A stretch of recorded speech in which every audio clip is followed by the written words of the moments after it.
recommendations all through our school, so I made it through school. So after school, I just came back to Houston. When I came back to Houston, went right back to work and to also do my training with the Marine Corps once a month. So by that time, I got another job. Started working for Harris County Juvenile Probations. I became a drill instructor at the boot camp, juveniles out in Katy. And that shit was crazy. That's when it was really a boot camp. Now it's a fucking fruit camp, thanks to the Casey Foundation. But anyway, I would do my, thing as a reservist. Then later on, I got promoted meritoriously.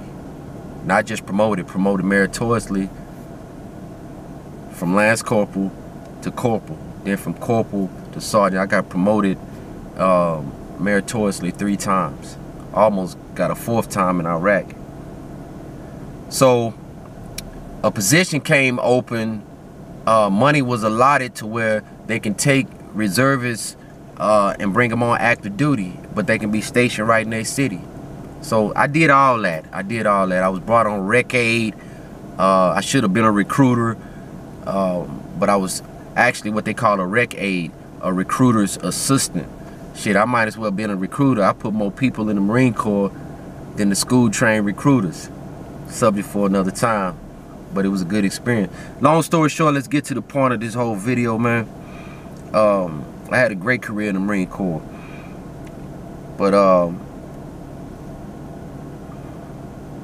when I went to Iraq in war for the first time, some of this shit I can't even fucking believe, bro. I remember the day that we got there. We landed in Al-Assad Air Base at that time, before the new Al-Assad they have now, with all the HESCO barriers, and they didn't have all that shit when we went. We didn't stay in Al-Assad that long. From there we convoy. Actually, we went into Kuwait, and then from Kuwait to Al-Assad, and then from Al-Assad we convoyed into our position. I volunteered to go in first to be a part of Advanced Party. Advanced Party are the Marines who go and set up before the Marines in their section get there. So basically, I got there and saw everything before my Marines got there.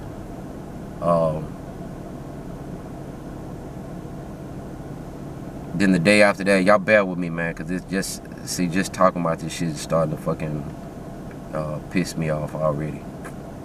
A lot of fuckery, bullshit, fucking shit, man.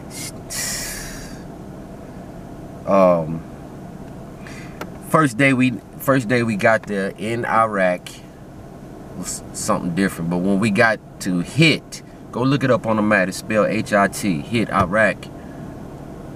And I see why they call it Hit.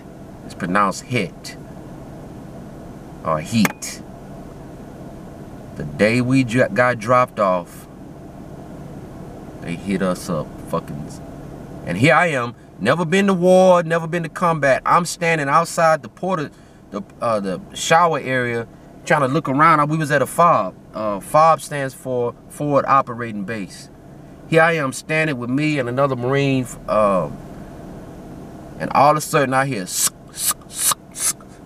a sound, and I just happen to look to the right, and I see splashes, what it looked like splashes in the sand. Not knowing, I'm still green, not knowing that was fucking mortars dropping in the sand not too far from my position where I was standing at. So all of a sudden I see Marines taking off, running out the fucking showers, running out the fucking porta-johns. I see Marines taking cover. I see Marines running to the top of the fucking buildings, land. Then all of a sudden, and here I am still fucking standing there with the next Marine. All of a sudden I hear, I'm like, what the fuck? A Marine, there's some Marines that were running in front of me and said, what the fuck you doing? Get in the fucking building. I ran in with the other Marine, and while I'm standing inside, I'm hearing all this fucking gunfire, weapons fire, return fire, whatever we want to call it. So I'm standing right there. This the first fucking day. And while I'm standing inside trying to take cover, I'm saying to myself, damn, man, I'm really in this shit, bro. And that lasted for maybe about 15, 20 minutes. After it's over, the Marines went right back to whatever the hell it was doing. Then I get my orders while I'm there. So my job, the first time, I was sent to Iraq to train the Iraqi National Guard along with other Marines who were attached to the JCC, Joint Command Center. And that was my job, to rebuild their pay system and also to set up a security element for them. You know, all the stuff that you see in Iraq, where the Iraqi army and Iraqi soldiers wearing badges and getting eye scanned, I started a lot of that shit, me and the other Marines that I work with. So the job was to train them, but every fucking day, and matter of fact, you can look it up on the map, the JCC was right in the middle of everything, man.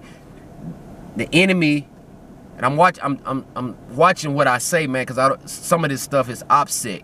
If you don't know what OPSEC is, then you ain't been close to how this thing go.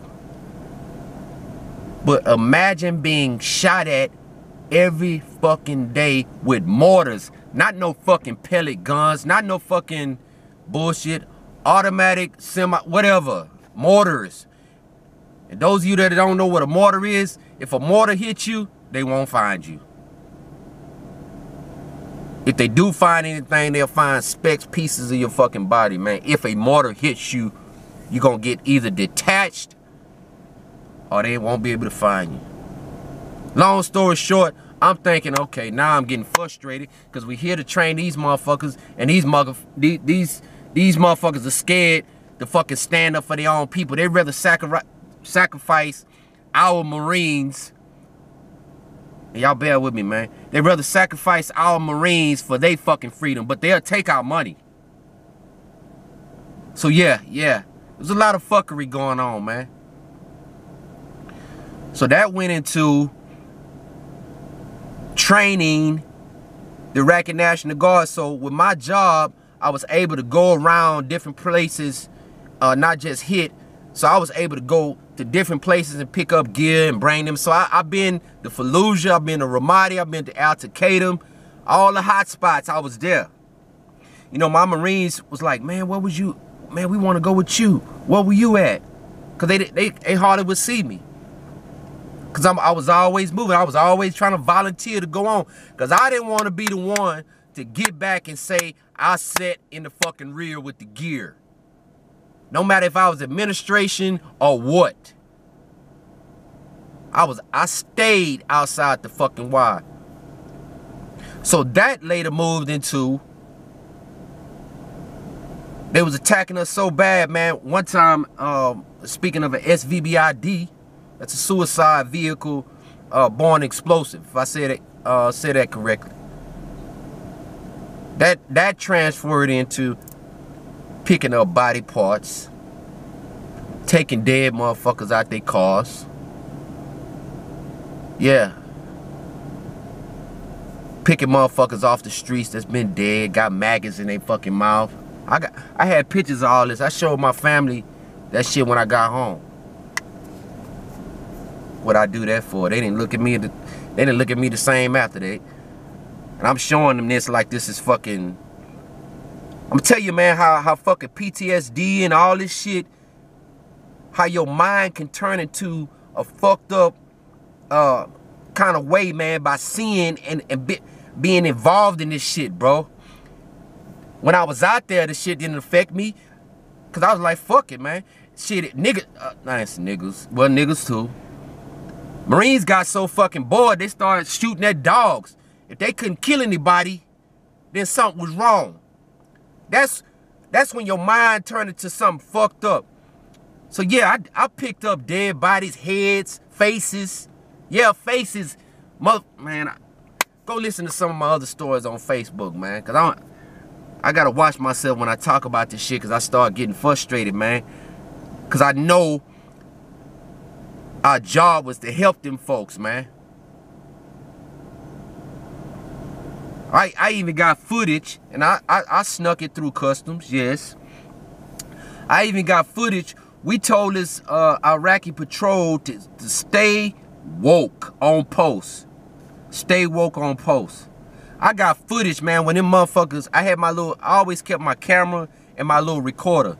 When I was on radio watch, I got them motherfuckers on radio. Matter of fact, I added that as a sample on a song I did for K Reno's SPC compilation. I got them on radio. I recorded them while they was screaming for help. After we told them motherfuckers to stay up, stay woke. So the insurgents came through and lit they fucking posts up, and they trying to call the Marines for backup. I got this shit on, I still got it. Showing you they didn't give a fuck about us, but you gave a fuck about our money. And I'm not talking about all the Iraqi people. There are a lot of Iraqi people who appreciated what the Marines did. Because America likes showing the Marines like all we do is fucking kill people. And that's not even the case, man. We did, I'm gonna speak for our unit and the unit that came before us. We did more for the Iraqi people than the Iraqi people did for themselves in that area in Western Al Anbar province. Go look it up. So here, I come back after all that. This is just my first tour. I didn't even went into the second tour. So I get home, and I don't know, you know, my family tell me they noticed something, you know, they told me this. My cousin was telling me the other day, she was telling me, something was different about you. You wasn't as jolly. You was mean to everybody. I don't know where that came from. But I do know that certain shit be fucking triggering me off, man. Like ignorant motherfuckers. Stupid motherfuckers. Lying motherfuckers. What you mean you can't do that? Motherfucker, suck it up. Get over it. I became heartless. I'm still kind of heartless.